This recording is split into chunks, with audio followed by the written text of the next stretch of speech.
92,5 Maestro FM House with the Sound. Shalom dan apa kabar Sobat Maestro. Kita bertemu kembali ya dengan bincang-bincang kita hari ini bersama Yayasan Generasi Yabes Indonesia ya. Dan buat Anda yang mungkin membutuhkan informasi lebih jelas ya, Anda bisa menyaksikan siaran kami di Maestro Radio Bandung YouTube channel. Dan kalau ada pertanyaan bisa tulis di kolom komentar ya di Maestro Radio Bandung YouTube channel.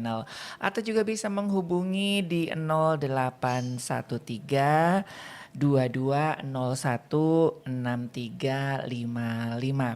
Nah, kalau minggu kemarin kita hanya berbincang bersama Bang Rey, sekarang Bang Rey tidak sendirian ya. Sudah hadir bersama saya Bang Rey dan juga Ibu Bernadette atau biasa dipanggil Ibu Adet. Ya. Selamat datang Ibu. Selamat datang. Selamat datang juga. Aduh, cantik ya. Oke, nah kemarin kita ngobrol-ngobrol mengenai adiksi. Bisa sedikit dijelaskan untuk reminder buat Sobat Maestro yang mungkin baru gabung Yayasan Yabes, Generasi Yabes Indonesia. Bang Rey atau Ibu nih? Ayo, Bang Rey dulu deh, dia habis gitu ke Ibu gitu. Ya, Generasi Yabes Indonesia adalah sebuah lembaga yang bergerak di bidang penanganan korban penyalahgunaan nafsa, orang dengan HIV aktif, kemudian anak jalanan, warga binaan. Jadi kalau yang banyak disebut kaum marginal, kita lebih banyak bergerak di sana dan kita juga lintas agama gitu ya, nggak hanya fokus kepada satu agama. Yeah. Bertempat di Soreang. Di Soreang ya, ada beberapa chapter gitu ya kalau tidak salah ya buat ngumpulnya gitu ya. Nah buat Sobat Maestro, Yayasan Generasi Yabes Indonesia ini salah satu yayasan yang memang merehabilitasi secara tubuh, jiwa dan roh begitu ya. Jadi apa sih namanya itu? Holistik. Nah gitu ya Sobat Maestro ya. Jadi buat Anda nggak usah malu, nggak usah takut karena memang ini sudah bukan lagi menjadi aib ya, tapi memang ini harusnya menjadi sebuah kepedulian ya. Nah, sebetulnya saya ke Ibu Adet deh ya.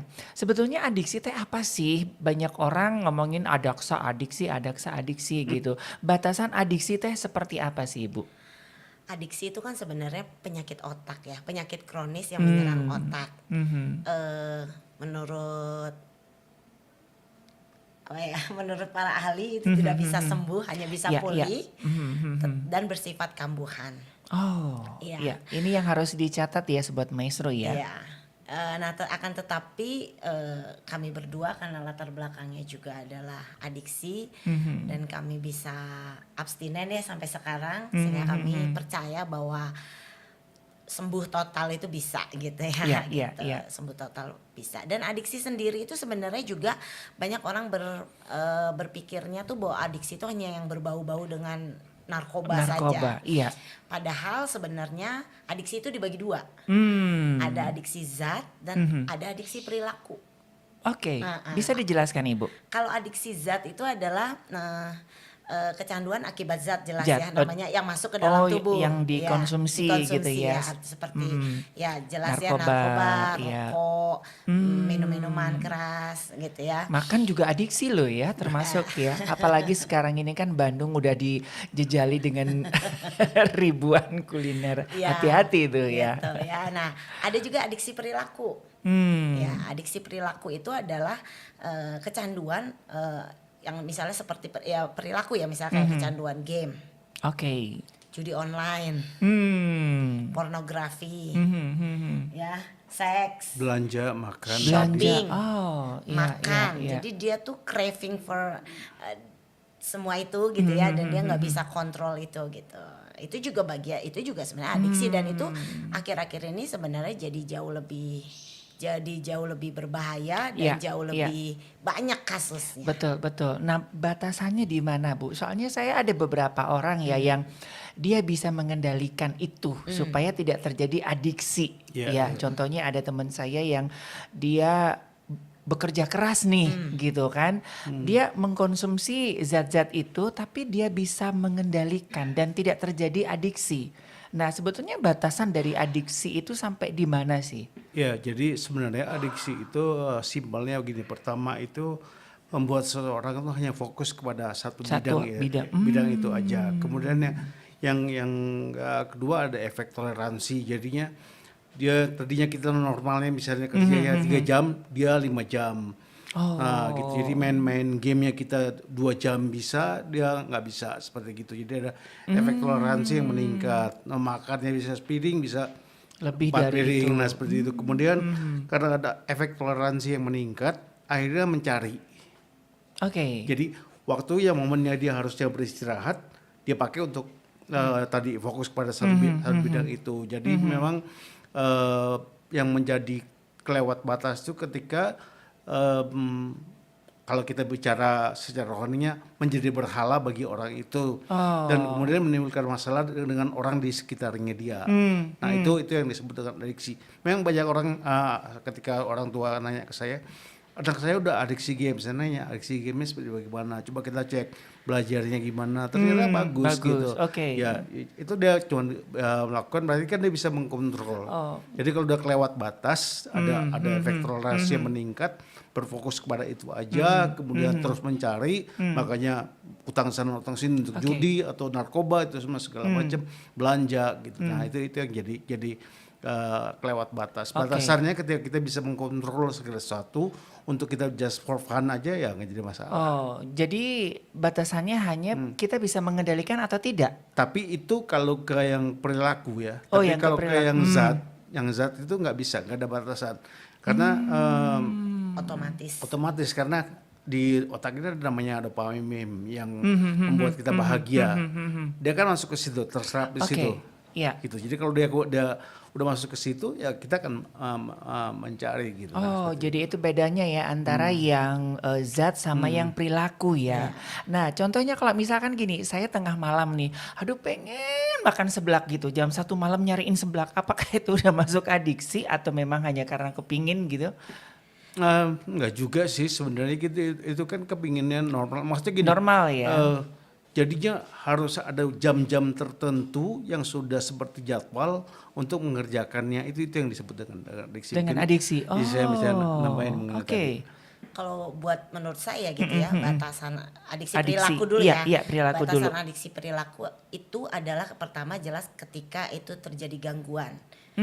Fungsi sosial dia terganggu, iya. fungsi kerja dia terganggu, misalnya ya, dan juga ada masalah dengan hukum. Oh, Ya, yes. maksudnya dengan fungsi sosial, misalnya saya adiksi belanja gitu ya, sampai akhirnya mengorbankan uang belanja, Dan menipu banyak orang ya, begitu ya. seperti Sekarang itu. lagi rame Harus- ya gitu. mengambil data orang Ya, untuk konsumtif nah, dia gitu. Terus misalnya judi juga sama. Tapi kalau judi ini tidak hanya mengganggu hubungan sosial ya, tetapi juga kan ada sanksi hukum. Hukum, betul, ada. betul, Jadi betul. ketika udah kena ke situ kita lihat. Terus misalnya fungsi kerja kita. Misalnya anak tersebut main game, it's okay sebenarnya. Tapi jadi adiksi ketika misalnya dia jadi tidak bisa lagi membagi waktu dengan baik sehingga pelajarannya menurun. Oke. Dia memaksakan harus punya kuota, dia nggak bisa happy tanpa main game. Sama Iya, seperti iya. kayak makan ya. Ada orang yang jadi dia sebenarnya nggak lapar gitu. Cuman emptiness-nya diisi dengan makan itu. Nah, itu buat saya udah warning. Mungkin dia belum sampai di level adiksi, tetapi karena saya juga sama, Pak. Oke. Saya tuh punya masalah dengan nggak bisa nahan sama Indomie gitu ya. Saya bisa say no to drugs tapi sulit untuk dengan Indomie Dengan gitu. mie instan, Dengan ya. mie Instan, instan. jangan Emang. ngomong judul. Oh iya, maaf. Tapi memang itu di mana-mana, Bu. Ya, Kayaknya gitu ya. saya juga Nah, sama, Bu, nah, kita, Bu ya. Tapi buat saya pribadi itu karena saya pernah adiksi di zat, buat saya itu kayak alarm. Ada alarm bahwa saya punya coping mechanism, berarti nggak baik ketika saya nggak bisa, toh kan terbayang-bayang dan akhirnya nggak tahu tempat, nggak tahu waktu. Cari itu ya. Cari itu gitu ya. Jadi buat saya itu sebenarnya warning ya untuk Iya, kita gitu. Jadi ya kalau untuk yang perilaku itu kayak tadi ya, mungkin batasannya itu buat saya sih limitnya itu ketika mengganggu hubungan sosialnya dia dengan orang tua, dengan ada anak yang selalu game dan akhirnya Iya. jadinya kasar jawabnya. Betul. Diajak ngomong udah nggak bisa. Wah gitu ya. Nah, itu juga udah kalau apa tuh kalau level kan ada stage-nya Iya, gitu iya, ya. iya. Berarti itu udah warning tuh gitu ya. Itu harus kita buru-buru sebagai orang tua kita bicara seperti apa. Jadi memang apa ya kalau buat saya pribadi sih kan ada yang apa tuh levelnya ya. Iya, level ada awal, yang ada ininya ya, seperti itu, ada ya ada levelnya lah jadi ya. kalau misalnya kayak orang baru coba narkoba, kalau zat jelas kayak tadi Ada suami stadiumnya saya bilang, gitu lah ya. ada orang yang memang baru nyoba, ada orang yang rekreasional, ya maksudnya rekreasi, kalau pesta aja minum, kalau apa gitu Iya, seperti iya, itu. iya. Tapi ada yang sampai adiksi. Tetapi zat ini bermasalah karena ya memang bersinggungan dengan hukum, gitu ya, bersinggungan Iya, dengan iya. hukum, dan pasti tingkat toleransi kalau zat itu otomatis lebih cepat naiknya gitu ya. Tadi Iya. sama kayak misalnya kayak rokok seperti minuman tadinya segini mungkin ya kita sudah cukup, lama-lama pasti naik Iya, apalagi iya. narkoba, apalagi penyalahgunaan narkoba. Jadi memang kalau ditanya batasannya itu gitu Oke, ya. oke. Nah kalau misalnya saya suka ketemu dengan beberapa orang yang bilang, enggak ini mah cuman sesekali aja. Ini hanya sebuah alibi, itu kan nggak mungkin ya. Iya. Dari slogannya adiksi sekali mencoba itu dia akan, itu sudah minimal dalam tubuh dan dalam otak itu sudah merekam kenikmatan yang dia rasakan. Gitu kan, dan enggak saya mah cuman seperti ibu tadi waktu pesta aja atau kalau lagi nganggur aja. Apakah statement yang seperti ini nih harus diwaspadai? Ya, jadi sebenarnya gini, adiksi itu pertama tuh apapun jenisnya, zat atau perilaku, itu ada memberikan harapan kepada orang tersebut. Ada harapan nikmat, nyaman kalau di narkoba, judi menang kalah atau apa. Kemudian yang kedua itu dia kembali setelah dia ada harapannya belum dia dapati, continue mulai. Nah, kemudian yang ketiga, dia akan mudah mengakses segala sesuatu. Jadi kalau menurut Health Direct Australia bilang begini, adiksi itu mengulang perilaku meskipun tahu bahwa perilaku tersebut mengganggu rutinitas sehari-hari. Oke. Gitu. Kemudian tadi mencuri, terus tidak tertarik dengan aktivitas yang lain. Jadi banyak orang begini, kita juga harus lihat latar belakangnya orang menjadi adiksi itu banyak seperti itu. Jadi kalau bicara adiksi sebenarnya sama aja, banyak pendeta mimbar jadi adiksi juga, nggak dijadwalkan di pundung. Saya enggak. Gitu. Tapi memang banyak yang tantrum ya. Jadi banyak adiksi itu banyak. Jadi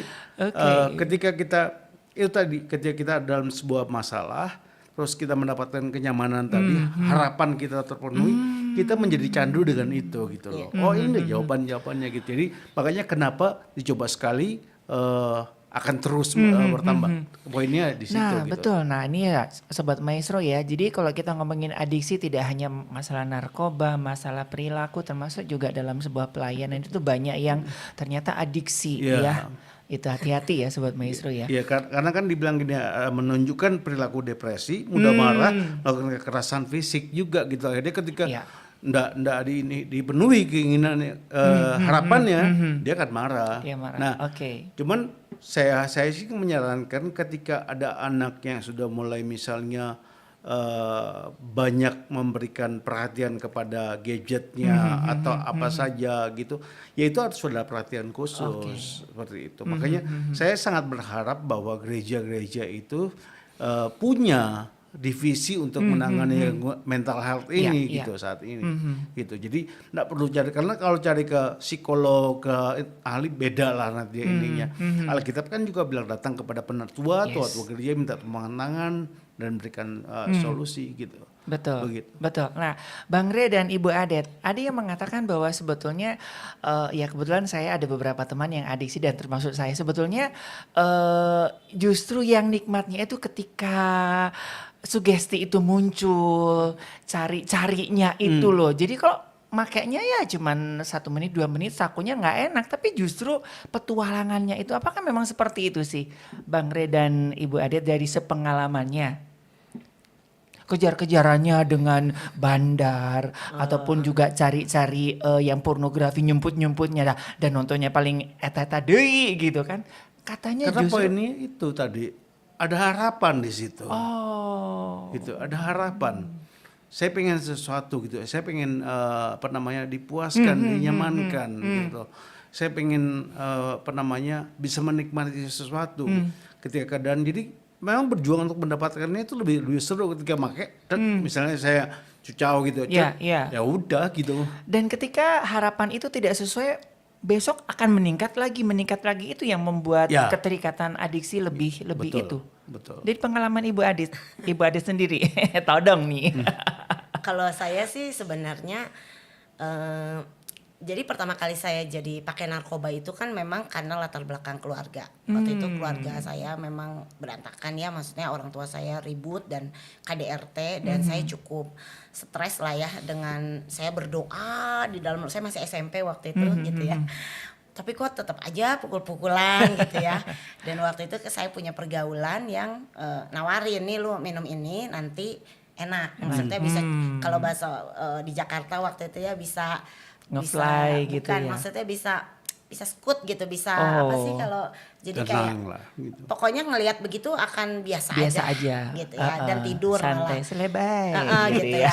Nah, kalau menurut saya sebenarnya adiksi itu dimulai dari kita pengen cari easy way out dari setiap stres yang kita alami. Cari jalan Contoh mudahnya misalnya yang tadi ya. kerja, kan dia butuh katanya stamina lah, dia butuh konsentrasi lah segala macam. Banyak kok orang yang nggak pakai narkoba bisa punya Iya, performa yang sama Lebih baiknya, yang sama baiknya gitu ya. Kenapa? Ya mungkin dia menghabiskan waktu untuk olahraga atau mencari yang lain. Sama seperti kita pengen bahagia pakai narkoba. Banyak kok cara lain untuk bahagia tanpa narkoba, tanpa makan, tanpa shopping yang berlebihan dan segala macam. Jadi menurut saya kalau tadi statement, saya cuma buat ini doang gitu ya, saya mau bisa kontrol. Itu mah cuman alibi kalau buat saya pribadi. Harus hati-hati begitu ya. Karena satu sisi buat saya kalau itu jadi alasan, banyak alasan lain. Jadi sebenarnya itu saya pengen cari easy way out aja. Saya pengen cepet. Saya nggak lihat itu, saya nggak stres itu dengan cepat. Gitu. Saya nggak bisa ubah keadaan sekitar. Ya saya lari aja gitu. Makanya kita suka bilang kan kalau orang yang adiksi itu kan sebenarnya orang yang suka lari dari kenyataan. Itu pertama. Terus kedua, bisa juga disebabkan oleh orang-orang yang tidak punya skill untuk delay gratification. Ya, dia nggak punya kemampuan untuk menunda rasa nyaman atau memberi hadiah bagi dirinya sendiri. Makanya sekarang lagi keren kan tuh istilah menghadiahi diri sendiri gitu ya. Hadiahi diri sendiri, besok gimana nanti. Padahal kan tidak seperti itu juga, seharusnya seperti itu hidup. Jadi kalau saya pribadi karena itu. Nah, begitu saya ngerasain ini gampang. Ya, lebih cepat. Gitu ya, sehingga akhirnya ya di situ saya mulainya adiksi gitu. Jadi gampang gitu ya kita jadi gini, orang tuh pertama kali jadinya jatuh dengan adiksi itu ya karena dapat jalan keluar yang gampang untuk dia merasa nyaman, dia ngerasa happy. Apapun lah yang dia butuhkan, tiap orang kan kebutuhannya berbeda-beda seperti itu. Oke, nah Bang Rey dan Bu Adit, ini banyak sekali stigma di masyarakat bahwa orang-orang yang adiksi itu adalah berawal dari orang-orang yang bermasalah, keluarga yang bermasalah. Padahal saya menemukan banyak, tidak sedikit ya, kalau ngomong banyak kok nggak enak, tidak sedikit dari keluarga yang harmonis, keluarga yang baik-baik saja, tapi anaknya narkoba, terus adiksi seks, pornografi dan segala macam. Ini gimana sih? Boleh saya ngejawab? Iya. Jadi memang kalau menurut data gitu ya, penyebab utama orang adiksi itu adalah sebenarnya penasaran awalnya. Oh. Iya kan, dia dikasih tahu kayak saya punya temen nih minum ini enak, penasaran bener nggak? Dan begitu coba, dapat enaknya. Ya, jadi rasa ingin tahu yang berlebihan, penasaran itu sebenarnya ya. Nah, kalau kembali ke stigma bahwa rumah tangga yang berantakan, tapi yang baik-baik banyak juga. Nah, ini kita harus ini sebenarnya luas. Baik-baiknya benar-benar baik-baik tidak. Hanya di permukaan gitu ya. Baik-baik itu kan gini, keluarga yang baik-baik belum tentu keluarga yang kayak saya jelas misalnya KDRT dan akhirnya divorce orang tua saya. Tapi banyak juga misalnya dulu di tongkrongan saya memang orang tuanya tidak divorce, tidak cerai, tidak KDRT. Tetapi ya sebenarnya ya di pelayanan kita juga kita menemukan kok gitu ya keluarga-keluarga yang kelihatannya baik tapi tidak intim. Baik tapi tidak intim. Jadi sebenarnya kembali Pasti ketika kalau saya pribadi, mungkin suami saya berbeda ya, tapi buat saya kalau anak bermasalah, yang pertama kali harus kita cek itu orang tua, Orang tua. jelas, karena anak Ya. itu kan produk dari orang tua. Orang tua. Oke, dia penasarannya tinggi, akhirnya dia coba narkoba. Tapi kalau dia punya relationship yang baik dengan keluarganya, berarti perubahan perilaku langsung ketahuan. Ya keluarganya pasti orang tuanya cukup tahu ini kenapa pulang begini. Ya nggak ada orang yang mabok itu nggak kelihatan, Betul. ketahuan. Betul. Coba-coba merokok nggak ketahuan, nggak mungkin kalau kita intim gitu Iya, ya. iya. Jadi perubahan perilaku pasti ketahuan. Nah kalau sampai dia kan itu adiksi itu nggak mungkin orang sekali pakai langsung adiksi. Betul, Ya kan jadi betul. begitu berulang proses. Itu ada biasanya berapa sih untuk durasi orang sampai ke tingkat adiksi itu? beda-beda ya. Beda-beda ya. Beda. Tergantung dari ketahanan Betul. orangnya Betul. dan kerentanan orangnya. Betul. Oh, Seberapa intens dia Bisa. menggunakan. itu. Seberapa intens, terus daya tahan tiap orang juga berbeda Beda ya. ya. Ada. Tapi intens yang nomor satu. Intens. Tapi memang kalau dia punya coping mechanism yang baik, kayak saya misalnya, wah nanti saya udah nggak bener nih, gitu ya. Saya pernah waktu itu kondisinya nggak bisa tidur. Ya ada way out kan, ada obat tidur yang bisa saya akses Iya. legally baik. Cuman saya tahu saya doyan. Ya, dan saya punya coping mechanism yang cukup baik gitu, sehingga saya lebih baik saya usahakan untuk tetap tidur Iya, normal tanpa itu, karena saya tahu saya suka. Nah kalau saya suka, saya akan konsumsi itu terus, dan lama-lama intensitasnya Ya, juga otomatis lebih tinggi. tinggi, dan lama-lama pasti adiksi, seperti itulah. Sama seperti kayak Indomie lah, Mie instan ya. sama kayak mie instan lah. Lebih baik saya nggak simpen, karena kalau disimpan dan banyak, sulit tuh buat saya tuh. Iya, iya. seperti- Jangankan mie instan, drakor itu juga ya. Saya pernah adiksi drakor. Awalnya satu, lama-lama aku asik ya dua. Sekarang di tablet saya itu isinya drakor. Wah, untung saya enggak. Cobain bang. Saya pernah ya adiksi drakor, karena itu jadi ngeganggu hubungan saya dengan Betul kan anak. ya? Iya Saya kan? jam tidur saya berantakan, terus anak saya ngeledekin saya marah. Jadi itu sebabnya, makanya maksudnya banyak faktor sih. Iya, Jadi tiap iya. orang berbeda-beda. Nah, kira-kira apa yang harus dilakukan ketika seseorang sudah menyadari ya bahwa saya ini adiksi, ataupun keluarga yang tahu ada anggota keluarganya yang sudah adiksi ini, apapun itu baik zat maupun perilaku, Ya. Bang Rey. Yang pertama tuh gini, tadi bicara keluarga, memang boleh dikatakan tingkat kriminal itu meningkat, salah satu yang memproduksi adalah keluarga. Ya kan? Itu begitu. Jadi masalahnya bukan hanya si anak ini ada dalam sebuah keluarga yang baik-baik, tapi dia nyaman nggak gitu. Jadi semua adiksi itu ujung-ujungnya cuman kenyamanan buat dia tadi harapan Iya, nggak gitu. Jadi banyak kalau di kami itu kami ada konseling. Jadi saya bertanya dari dia masa kecil, ketika masa kecil suka ngompol lagi jari ini apa gini, terus dari remajanya gimana. Oh saya kan tahu bisa dapat tuh. Oh ada masalah di sini dia. Nah kita pakai ada family dialog, ada family support groupnya ada juga. Jadi si anak tidak bisa pulih sendiri tanpa sekitar yang Campur harus tangan. pulih. Oke, Nah yes. itu yang harus memang keluarga harus kita perbaiki. Kemudian apa yang harus dilakukan? Pertama begini, kalau kadang kita orang Timur ini, orang-orang Indonesia ini, ketika anak sudah dewasa dikasih punya kamar sendiri, boleh kunci ini apa gitu. Ketika anak sudah mulai memisahkan diri, nggak mau makan bareng, kalau kita ada mesbah nggak mesbah lagi, harusnya kita Aware ya orang tua ya. gitu. Itu yang pertama. Kenapa gitu, dan kenali temannya, jangan biasakan nganter cuma sampai depan gerbang. Kenali temannya, masuk ke komunitas si anak. Kayak anak saya yang nomor 2 ini Esra, itu saya ngumpul kemarin sih dengan teman-temannya, kita bikin futsal buat mereka gitu kan, kita kenal gitu. Nah, jadi kita tahu anak kita tuh seperti apa. Nah, ini kita bicara kalau soal dia harus pelayanan, ya itu bicara lain. Tapi bagaimana di rumah. Kemudian bukan masalah seberapa sering bertemu, tapi seberapa sering punya kualitas pembicaraan dengan si anak. Karena gini, kalau dia nggak ngedapatin kenyamanan di rumah, ya jangan salahin. Di luar tuh banyak yang memberikan kenyamanan. Kalau dia nggak merasa dihargai di rumah, di luar itu banyak yang menghargai. Wah, Betul, betul. kalau orang tuanya cuma bisa bilang, lu goblok, lu ini. Karena gini, kadang orang di teori Maslow cuma ngambil yang bawah, Yang bawah, makan. betul, Ini betul, apa, betul. ininya betul. nggak naik ke Iya, atas, yang empat enggak. itu yang Jadi, dilupakan ya. saya kerja gini-gini buat kamu makan, buat kamu. Tapi yang lainnya, nah ini dunia menawarkan, gitu loh. Dunia menawarkan ini semua dalam bentuk packagingnya Iya, seolah-olah iya. baik tapi merusak dia. Betul, itu yang betul. jadi masalah. Gitu. Betul. Nah, saya juga tidak sedikit menemukan orang tua yang ketika anaknya teradiksi langsung mengancam begini. Awas ya, gitu lagi masukin rehabilitasi. Ya. Tahu nggak di rehab itu ya disetrum, digebukin Nah, begini. betul. Nah, ini kan setidaknya tuh kan membuat citra dari rehabilitasi itu jadi buruk. Benar. Nah, gimana?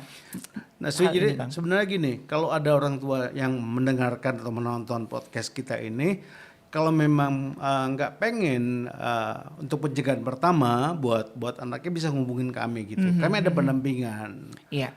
ke rumahnya, home care kami bilangnya ada home gitu. care-nya, iya. Pendamping konseling, kalau kadang berdua juga kami datang, ini anaknya gitu. Dan ternyata banyak memang kita yang kita temuin adalah problemnya adalah rumahnya itu udah menjadi seperti neraka gitu Iya, loh. iya, Orang tua dua-duanya ibadah gereja gitu ya. Cuman si anak nggak ngelihatnya Iya, sebagai iya. apa gitu. Jadi Betul. sebenarnya gini, sebenarnya simpelnya itu seperti saya minggu lalu, Alkitab itu penuh udah gitu, udah banyak mengajarkan. Cuman siapa mau ambil bagian untuk bidang-bidang, kan dia ada yang punya karunia A B C D itu kan ini ada gitu. Nah, terkadang kita hanya berpikir segmen yang terlalu sempit Iya.